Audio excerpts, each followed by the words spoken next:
I'm getting revenge on the nurses who tortured my grandmother. My grandmother with Parkinson's lived in a nursing home, and every time I visited her, she had new bruises all over her body. The nurses kept saying she just fell down, that falls were expected with Parkinson's. But this one nurse, Vivian, always smirked when she said it. I knew something was up, but couldn't prove it until a maintenance worker named Sam pulled me aside and said he needed to tell me something before he quit. The nursing staff had a betting board in their break room where they placed daily bets on which residents would fall, and how many times. My grandmother was on that board with a nickname, Shaky Sue, and nurses were putting money on whether she'd fall more or less than 3 times per shift. My hands started shaking with rage as Sam showed me a photo he'd taken of the board that morning. There was my grandmother's name and dollar amounts from different nurses. Vivian had $20 on 4+ falls Friday. Another nurse named Beverly bet that my grandmother would fall during bath time specifically. I wanted to kill them right there in that parking lot. My grandmother was the woman who raised me when my parents died, who taught me to read, who still tried to slip me $5 bills, even though her hands shook too much to hold the money. I went straight to the director's office with Sam's photo, and she looked at it for 2 seconds before saying it was clearly a misunderstanding, and probably just a poorly thought out motivation system for tracking patient incidents. She said Sam was a disgruntled employee who'd been fired for theft,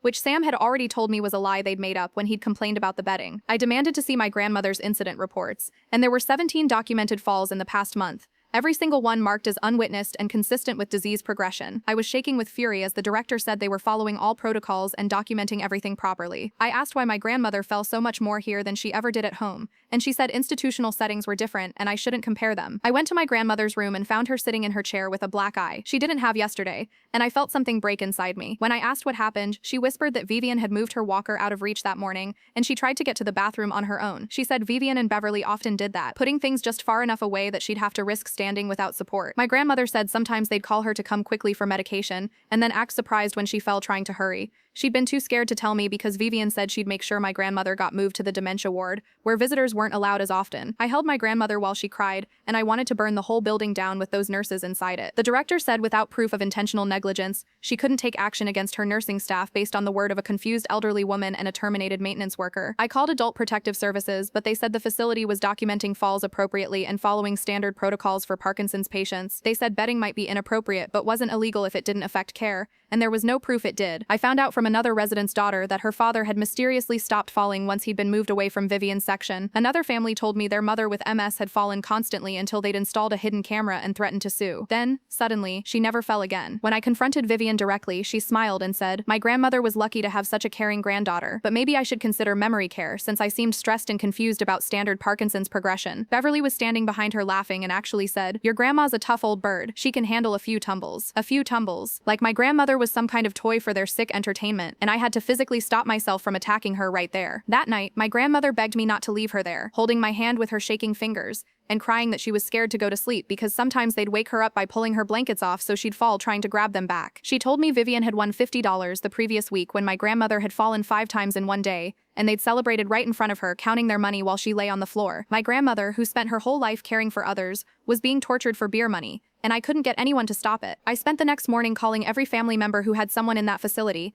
and 7 of them confirmed their loved ones had excessive falls that mysteriously stopped when they switched nurses or facilities. One man said he'd actually heard Beverly joking about earning beer money off the wobblies. The betting board had been running for at least 2 years, and management had to know about it. I had testimony from multiple families, photo evidence, and a clear pattern of abuse disguised as medical inevitability. These nurses were going to learn what happened when you tortured someone's grandmother for sport. I sat in my car outside the nursing home for an hour that afternoon. Sam's photo of the betting board stayed open on my phone screen the whole time. My hands kept shaking as I stared at the dollar amounts next to my grandmother's nickname, $20 here, 15 there, all writing on how many times an old woman with Parkinson's would hit the ground. I wanted to march back inside and show everyone in that building what they'd done, but getting myself arrested wouldn't help my grandmother. The rage was making me stupid, and I needed to be smart about this. I needed evidence that would stick, not just one photo and the word of a fired maintenance worker. I drove home and spent the rest of the day making a plan. That night, I pulled out every photo I'd taken of my grandmother's bruises over the past 6 months. I'd been documenting them because something felt wrong. Even before Sam told me the truth, each photo had a date stamp. I matched them against the visitor log I'd been keeping in my notebook. Then I pulled up the 17 incident reports the director had shown me. The pattern started jumping out immediately. Every single fall happened during Vivian's shifts or Beverly's shifts. Not one happened with the night nurses or the weekend staff. staff. I created a detailed file with everything. Sam's photo went first, then the incident reports, then my photos organized by date. I typed up every conversation I could remember, especially Vivian's threats about memory care and Beverly's comment about my grandmother being a tough old bird. I printed 3 copies of everything and put them in different places, one in my desk, one in my car, and one in a safety deposit box at the bank. The next morning, I called an elder law attorney named Maeve Barnard, who someone in an online support group had recommended. She listened to my story without interrupting, then told me she could meet with me that afternoon. Don't confront any of the nurses directly. She said they could claim harassment and use it against you. I met Maeve at her office downtown. She was younger than I expected, maybe 40, with sharp eyes that missed nothing. She went through my file page by page, taking notes on a yellow legal pad. When she got to Sam's photo of the betting board, she stopped and studied it for a long time. "This is good, but it's not enough," she finally said. "The facility will claim it's a joke or a misunderstanding. We need to prove intent to harm." She explained that elder abuse cases were hard to win because facilities had lawyers and insurance companies backing them up. We needed documentation showing a clear pattern, witness testimony, and ideally some kind of admission from the staff. She outlined a plan where I'd keep visiting and documenting while she started building a legal case. "Your grandmother needs to be protected from retaliation," she said. "Can you visit every day?" I told her I could and would. The next morning, I went to see my grandmother and found her crying in her chair. Her breakfast tray was across the room, too far for her to reach. When I asked what happened, she whispered that Vivian had been there earlier. She said, "If I keep making trouble, she'll have my feeding times changed to overnight when no visitors are allowed," my grandmother said. Her voice was so quiet I had to lean close to hear her. "Please be careful. I don't want them to hurt you too." I held her hand and promised I'd be careful. But inside, I was burning with fresh rage. They were threatening her now, trying to silence her with fear. I started visiting at different times over the next week, sometimes early morning, sometimes late evening, always with my notebook.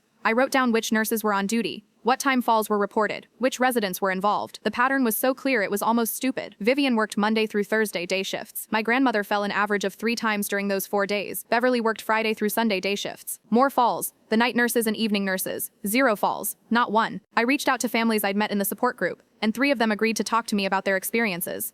One mother had been tracking her father's falls for 2 years. She showed me a graph she'd made on her computer. The falls matched exactly with certain nurses' schedules. After I installed a camera in his room and threatened to sue, he never fell again, she told me. Funny how his balance suddenly improved. Another family had moved their mother to a different facility after she'd fallen 23 times in 2 months. I'm really curious about how this betting board system even started. Like, who first thought, let's make money off residents falling, and got others to join in? At the new place, she hadn't fallen once in 6 months. The third family was still fighting, trying to get someone to listen. Maeve took all this new information and filed a formal complaint with the state ombudsman. "Once they're notified of the investigation, the facility will know we're serious," she warned me. "They'll probably retaliate. Be ready." 2 days later, during my afternoon visit, a CNA named Reese pulled me aside in the hallway. Reese looked around nervously before whispering, "I want to help, but I can't lose this job. Check the supply closet log. Look at when walkers get signed out for cleaning." Then Ree walked away quickly before anyone could see us talking.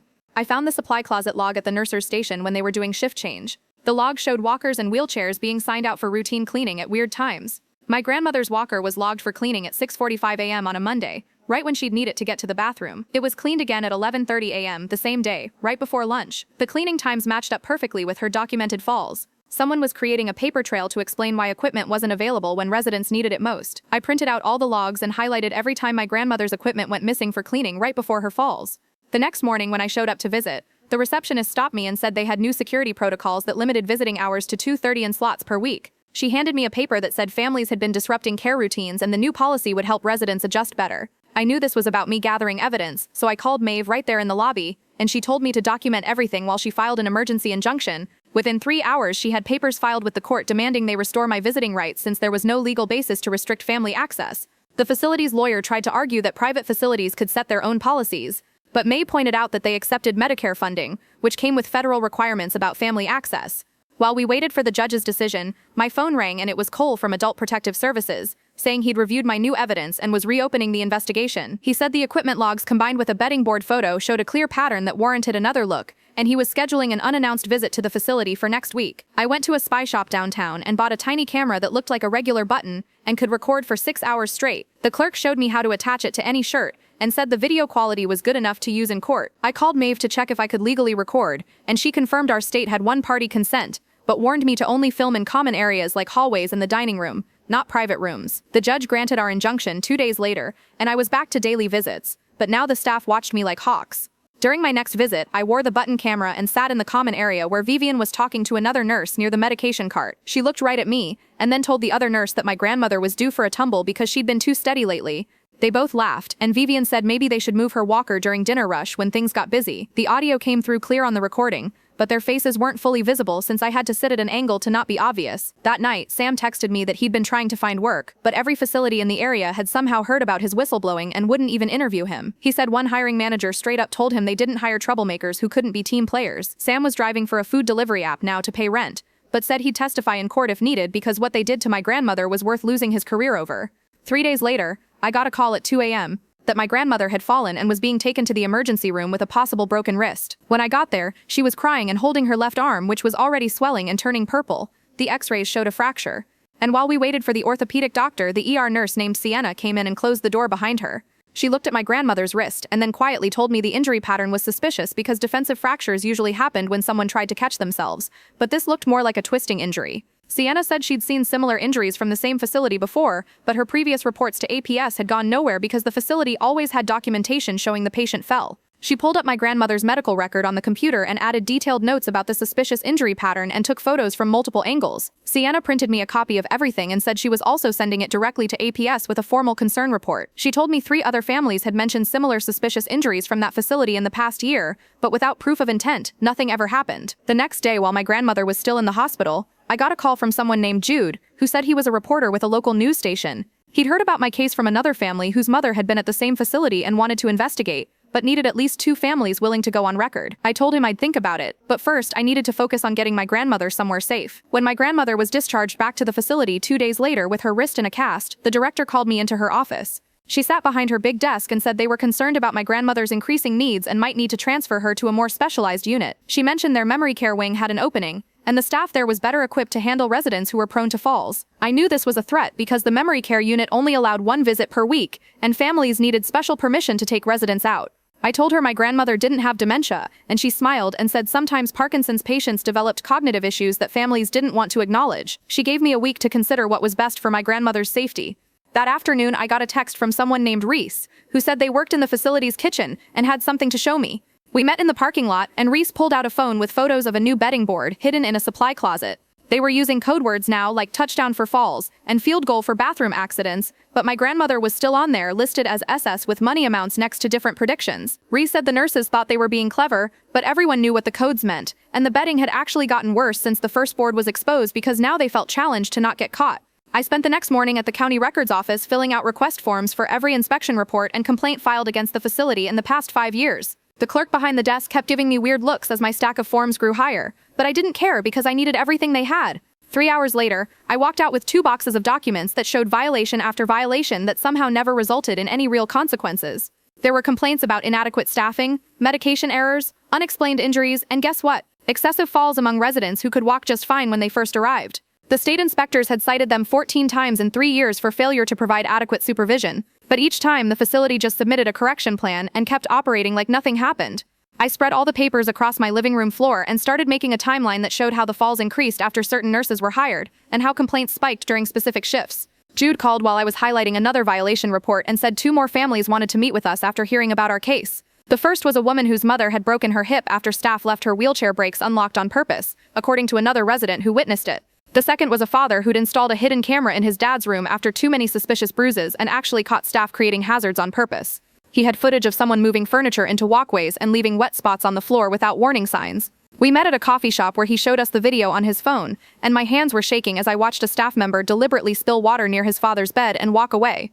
The timestamp showed it was during Vivian's shift, and you could hear her laughing in the background when the man almost slipped. 2 days later, a certified letter arrived from some fancy law firm representing the facility's corporate owners. They claimed I was harassing their staff and creating a hostile work environment through my baseless accusations and inflammatory social media posts. The letter threatened legal action if I didn't immediately cease all contact with their employees and stop spreading what they called defamatory statements about their standard care practices. I forwarded it to Maeve, who actually laughed when she read it and started typing a response that cited whistleblower protection laws and anti-retaliation statutes. She explained that documenting abuse and working with authorities was protected activity, and their threats were themselves illegal attempts at intimidation. Reese taking such a huge risk to share those supply closet logs makes me wonder how many other workers secretly hate what's happening but feel too trapped to speak up. Her response letter was beautiful, basically telling them to back off or face their own legal consequences for trying to silence us. The next week, Cole made an unannounced visit to the facility as part of his state inspection duties. He texted me afterwards saying I needed to call him immediately, but not from my regular phone. I borrowed my neighbor's cell and called him from my car, where he told me he'd personally witnessed Beverly moving a resident's walker just out of reach while the woman was in the bathroom. He documented everything and taken photos showing the walker's position and the distance from where the resident would need it. He said this could be the breakthrough we needed because it was direct observation by a state official of deliberate endangerment. While researching the facility online, I discovered it was owned by some private equity firm that had bought up dozens of nursing homes across 3 states. Every single one of their properties had been cited for violations, but they just paid the fines and kept operating because it was cheaper than actually fixing problems. Their business model was literally built on providing the minimum legal care while maximizing profits, and the fines were just part of their operating expenses. One article said they'd paid over $2 million in fines across all properties in the past year, but made $40 million in profit. So why would they change anything? During my next visit, my grandmother pulled me close and whispered that Vivian had been telling all the other residents that I was trying to shut the whole place down. She said Vivian was saying everyone would be thrown out on the streets with nowhere to go if I succeeded. And now some residents were giving my grandmother dirty looks and refusing to sit with her at meals. My grandmother was crying as she told me one woman had called her a troublemaker and said she should be grateful for what she had instead of complaining. The isolation was killing her spirit faster than the physical abuse, and Vivian knew exactly what she was doing. That same afternoon, Reese texted me that they'd been suspended pending an investigation into suspicious behavior after someone reported them for taking photos in the facility. They were pretty sure Vivian had figured out they were helping me and made up some story about them violating patient privacy, even though Reese had been careful to never photograph residents. Without Ree inside, we lost our eyes and ears on what was really happening during the shifts I couldn't monitor. The stress was eating me alive, and I started calling out of work to deal with lawyers, meetings, and document preparation. My boss pulled me aside after I missed my 3rd day that month and said she understood I was going through something, but the company needed reliability. She gave me an official warning about my attendance and said the next step would be a performance improvement plan, which was basically the first step toward getting fired. I couldn't afford to lose my job, but I also couldn't stop fighting when we were so close to exposing everything. The ombudsman finally scheduled their official visit, but somehow the facility knew the exact date they were coming. The day before the visit, they brought in extra staff, deep cleaned everything, and made sure all the residents were dressed nicely and had fresh sheets. They even brought in fresh flowers for the common areas, and had maintenance fix things that had been broken for months. During the actual visit, they assigned their best nurses to be visible, and kept Vivian and Beverly busy with paperwork in the back office. Despite all their preparation, the ombudsman still found multiple violations, including inadequate staffing ratios, missing documentation, and several safety hazards they couldn't fix in time. The official report noted systemic failures in providing appropriate care, and ordered them to submit a correction plan within 30 days. The facility was allowed to keep operating while they developed their plan, which meant nothing would actually change for at least another month, while my grandmother and others continued suffering. Jude called me that same night and said the paper wanted to run our story if we could get at least 2 families on record. I spent the next 3 days calling every family I talked to before, and finally got the Johnsons and the Parkers to agree to go public. The article came out Friday morning with a huge headline about betting on patient falls, and both families telling their stories about loved ones who'd been hurt. The facility put out a statement within hours saying the allegations were misleading and taken out of context, and that they provided excellent care to all residents. My phone started ringing before lunch with more families who'd read the article and wanted to share their own stories. One woman broke down crying as she told me her mother had died 6 months ago after falling 14 times in 2 weeks. The doctors had told her it was just the natural progression of her mother's illness, but now she wondered if those falls had been on purpose. Another man said his father had fallen so many times they'd moved him to a different facility where he hadn't fallen once in 3 months. By Monday morning, I had 17 families willing to talk about what had happened to their loved ones at that place. I was walking to my car Tuesday afternoon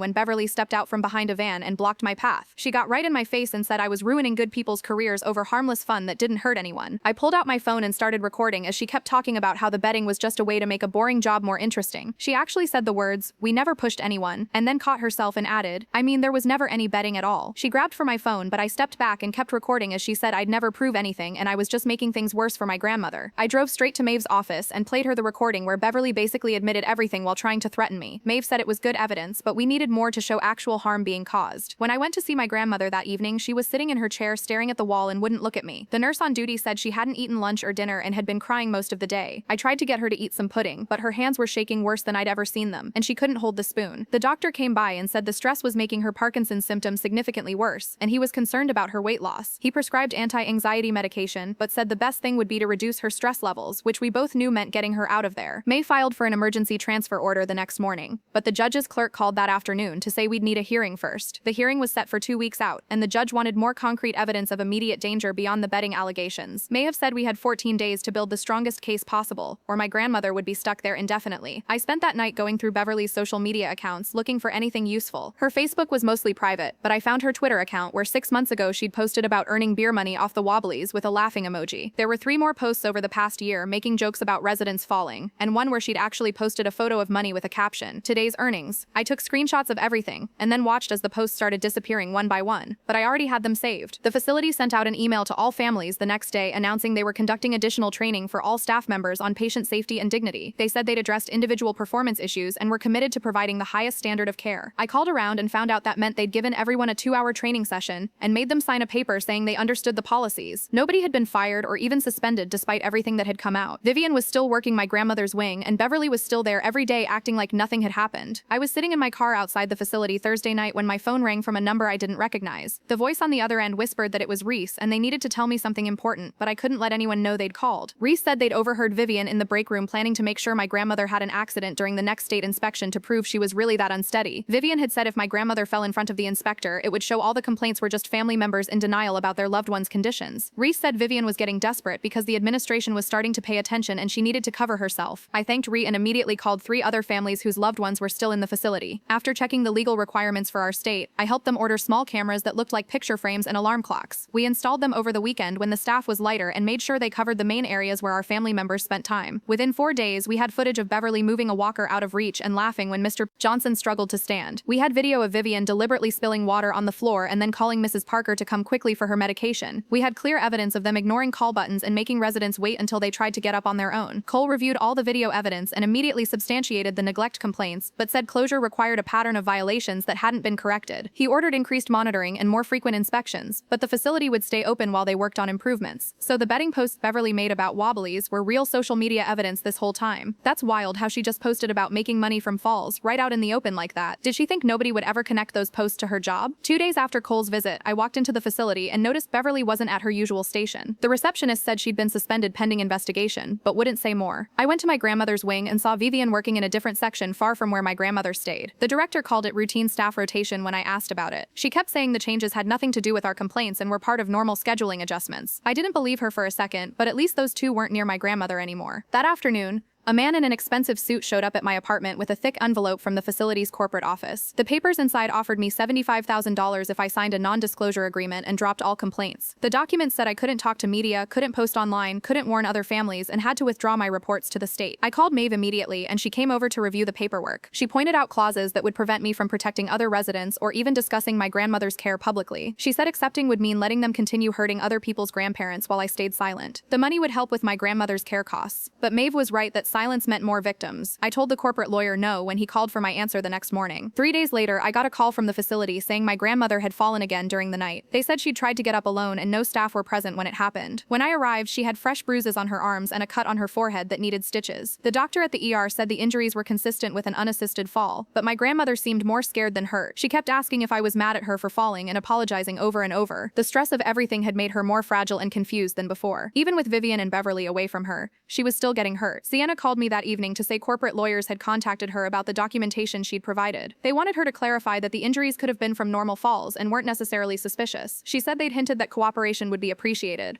but she was standing by her original medical assessment. She'd already sent copies of everything to Maeve and wasn't backing down despite the pressure. The next morning, Jude's follow-up article went live on the newspaper's website with the video evidence we'd collected. He'd blurred faces for legal reasons, but you could still see residents being ignored, and staff laughing while call buttons went unanswered. The article included quotes from 7 families whose loved ones had excessive falls under certain nurses' care. Within hours, other news outlets picked up the story, and my phone started ringing nonstop. Local TV stations wanted interviews, and national healthcare watchdog groups were asking for information. The facility's Facebook page filled with angry comments from community members demanding answers. 2 days after the article ran, I got served with legal papers at work. The facility and its parent company were suing me and Jude for defamation, claiming we'd published false and damaging information. The lawsuit demanded $500,000 in damages and an immediate retraction of all statements. Maeve said it was a standard intimidation tactic meant to scare us into silence. She filed our response, denying their claims and countersuing for elder abuse and negligence. The legal bills were already piling up, but backing down meant letting them win. I had to attend a care plan meeting the following week where they'd review my grandmother's treatment. When I got there, they'd completely rewritten her fall risk assessment from 3 months earlier. The new documents claimed she'd been naturally declining for months, and her increased falls were expected disease progression. They'd changed dates on some reports, and added notes about cognitive decline that hadn't been there before. I took photos of everything while the care coordinator wasn't looking. The director kept emphasizing how my my grandmother's condition had worsened naturally, and falls were unfortunately common with advanced Parkinson's. She acted like the betting board and staff behavior had nothing to do with anything. Sam called me after the meeting to say he decided to give a sworn deposition about everything he'd witnessed. He knew it would make him unemployable in healthcare, since facilities share information about troublesome employees. His wife was worried about their finances, but Sam said he couldn't live with staying quiet. He spent 4 hours with Maeve's legal team, describing the betting board, the conversations he'd overheard, and the pattern of falls among certain residents. His testimony included dates, times, and specific incidents he'd witnessed. He even had photos of the betting board from different days showing how the bets changed. 2 weeks later, the state health department conducted a focus survey based on all our complaints and evidence. Inspectors spent 3 days at the facility interviewing staff, reviewing records, and observing care practices. They found multiple deficiencies, including inadequate supervision, incomplete documentation, and failure to prevent avoidable injuries. The facility received citations for immediate jeopardy to resident safety and fines totaling $30,000. They had to submit a correction plan within 10 days or face more penalties. While dealing with all this, I'd been searching desperately for a better place for my grandmother. Most facilities had waiting lists or wouldn't accept Medicaid patients with her level of care needs. Finally, I found an opening at a smaller facility 40 minutes from my apartment. The drive would be hard with my work schedule, and the extra gas money would strain my budget. But when I toured the place, residents were actually smiling and staff knew everyone's names. The director there had already heard about our situation and promised my grandmother would be safe. The move would happen in 2 weeks if her medical evaluation checked out. 3 days later, I got a knock on my door from a police officer who said Vivian had filed a harassment complaint against me. The officer stood there reading from his notes about how I'd been making threats and causing problems at the facility. He warned me that any contact with staff outside official channels could lead to charges, and I needed to stay away from all employees. I wanted to explain about the betting board and the abuse, but he just held up his hand and said civil matters weren't his problem. That same afternoon, I got a call from another family whose mother had fallen 12 times under Vivian's care, and they wanted to organize something bigger. We met at a coffee shop where 7 families showed up with folders full of incident reports and medical bills. Everyone had the same story about sudden increases in falls that stopped when their loved ones switched nurses or moved out. The lawyer one family brought said we had enough for a civil lawsuit, but warned it would take years, and the facility had good lawyers. We all signed papers anyway because someone had to hold these people accountable, even if it took forever. The medical evaluation for my grandmother went through, and suddenly moving day was here faster than I expected. I helped her pack her few belongings while she kept asking what she'd done wrong and why she had to leave her room. She didn't understand that this was for her safety and kept apologizing for being too much trouble, even though none of this was her fault. The staff at the old facility watched us leave with these fake smiles,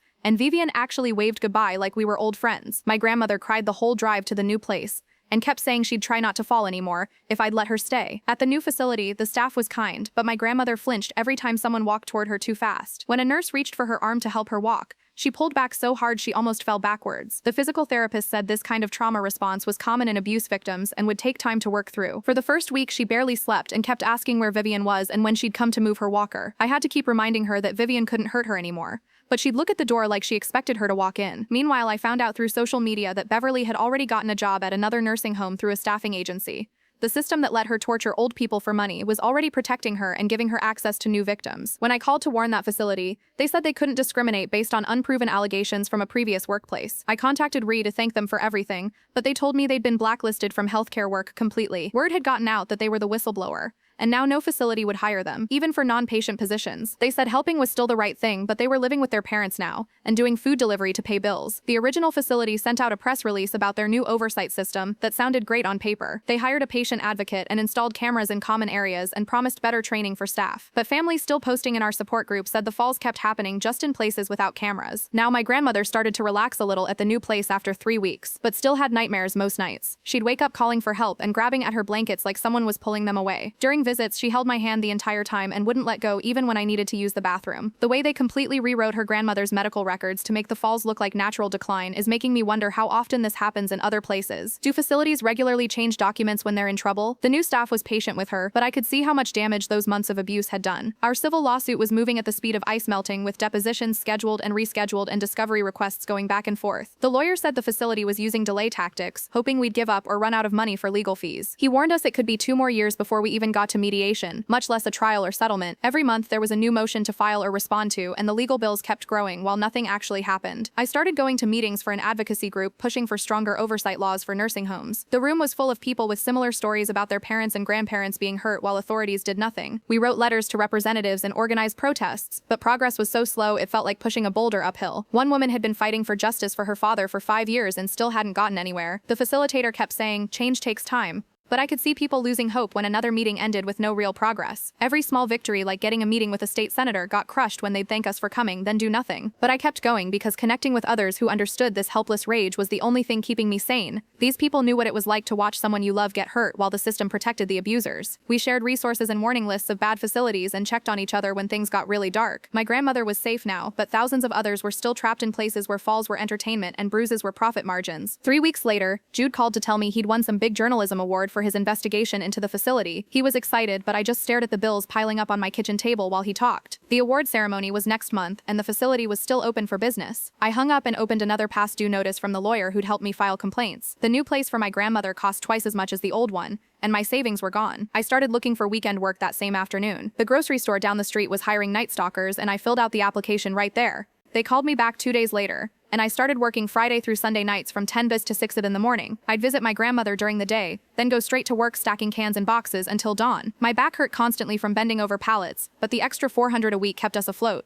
Cole found me one morning as I was leaving the store after my shift. He'd been waiting in his car for an hour because he had something to tell me that he couldn't say over the phone. The facility had passed their follow-up inspection the previous week with flying colors. They'd hired 12 new nurses just for the inspection period and brought in fresh equipment and extra supervisors. Cole had watched them prep for weeks, painting walls and fixing broken rails and making everything look perfect. The inspectors saw exactly what the facility wanted them to see. 2 days after passing, they let go of 8 of the new nurses, and things went back to normal. Cole had photos of the betting board being put back up in the break room. He tried to report it, but his supervisor said he was mistaken about what he was seeing. Cole quit that same day, but not before copying all the fall reports from the past 3 months. The numbers were already climbing back up in Vivian's section. 4 months passed with me working both jobs and barely sleeping. My grandmother seemed calmer at the new place, but she'd lost weight and stopped trying to do her exercises. She used to fight to stay mobile, but now she just sat in her chair all day. The staff at the new place were kind, but my grandmother had given up. She'd been broken by what happened at the old place, and no amount of good care could fix that. I was organizing my files one evening when my phone rang. A woman named Patricia had found my name through the support group and needed help. Her mother had just fallen 4 times in 1 week at my grandmother's old facility. The mother had dementia and couldn't explain what was happening, but Patricia knew something was wrong. I gave her all my documentation and contact information for the other families. She cried when I told her about the betting board. Her mother had been nicknamed Tumble Dry on the current board, according to a kitchen worker who'd reached out to her. The cycle was starting all over again with new victims and new bets. I spent that night making copies of everything I had, sorting it into labeled folders by date and incident type. 3 banker boxes sat in my closet filled with evidence that hadn't been enough to shut them down. The revenge I'd wanted had turned into something else entirely. This wasn't a quick victory, but a long grinding fight that might never end. I kept gathering evidence and helping families, but the facility kept operating. Sometimes I'd drive past the old facility on my way to work and see the parking lot full of cars. Vivian's red Toyota was gone, but I'd found out where she worked. Now, she'd gotten a job at another nursing home across town using the same references from the facility that had protected her. I drove by there once and saw her car in the employee lot. My hands shook on the steering wheel just like they had that first day in the parking lot with Sam. She was still out there, probably still making bets, still hurting people who couldn't fight back. Beverly worked at a home health agency now, according to her LinkedIn profile that I checked obsessively. Both of them had just moved on to new hunting grounds. While my grandmother would never recover from what they'd done, I sat with my grandmother every Sunday morning before my shift at the store. She dozed in her chair while I held her hand and watched her sleep. She didn't wake up scared anymore, didn't flinch when staff came in, didn't cry about falling. The new place was safe and the staff were gentle. But my grandmother was different now. The woman who taught me to read and baked cookies every Sunday and slipped me $5 bills was still there, but dimmed somehow. We were safer at the new place, but we weren't whole and never would be again. Real justice didn't look like handcuffs and trials like I'd imagined. It looked like this, sitting in a quiet room, holding my grandmother's shaking hand while she slept peacefully for once. It was partial and exhausting and cost more than I could afford, but it was all we had. Thanks for hanging out and exploring all those questions with me. I had a blast just wondering about it all, right alongside you. See you in the next one. Subscribe for more content like